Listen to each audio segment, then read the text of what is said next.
ముందుగా అందరికీ నా నమస్కారములు. మీడియా మిత్రులకు, అలాగే వేదిక మీద కూర్చున్నటువంటి మా మిత్రులు, కౌన్సిలర్లు, అలాగే పార్టీ కార్యకర్తలు, నా వైఎస్ఆర్ కుటుంబ పార్టీ సభ్యులందరికీ నా నమస్కారం. ఇవాళ ఈ ప్రెస్ మీట్ పెట్టడానికి ముఖ్య ఉద్దేశం ఏమంటే, మన పార్టీ వ్యవస్థాపకుడు, వైఎస్ఆర్ పార్టీ వ్యవస్థాపకుడు, మాజీ ముఖ్యమంత్రి వైఎస్ జగన్మోహన్ రెడ్డి గారు ఈరోజు పట్టణంలో నన్ను గుర్తించి ఎమ్మెగ్నూర్ మున్సిపాలిటీ పట్టణానికి పట్టణ అధ్యక్షులుగా నన్ను నియమించడం జరిగింది. అందుకు ఈ సభాముఖంగా ఆయనకు ప్రత్యేక ధన్యవాదం తెలుపుతున్నాను.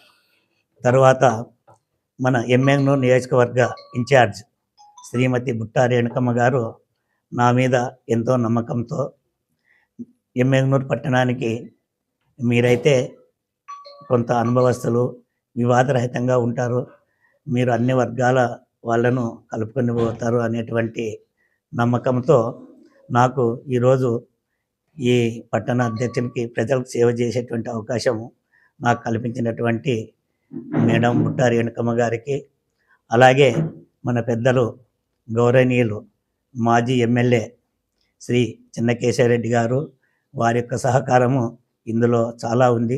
వారికి కూడా నా యొక్క ప్రత్యేక ధన్యవాదం.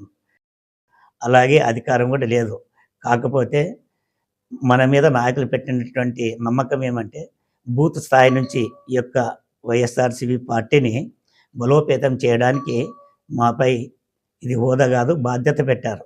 ఇటువంటి బాధ్యతలో నేను ప్రతి కార్యకర్తను, తర్వాత బూత్ కమిటీ నుంచి ప్రతి ఒక్క సహకారంతో, అలాగే ఇందులో అనుభవం ఉన్న నాయకులు ఉన్నారు, వారి సహకారం తీసుకుంటూ పార్టీని బలోపేతం చేస్తూ 2027లో అన్నా ఎలక్షన్ రాని, అలాగే 29లో రాని, ఎప్పుడైనా సరే, లేకపోతే 25లో 26లో వచ్చేటువంటి స్థానిక సంస్థల ఎలక్షన్లైనా కానీ మన పార్టీ పూర్తిగా సిద్ధం అయ్యే రకంగా పట్టణంలో తయారు చేయాలనేటువంటి సంకల్పం తీసుకున్నాను.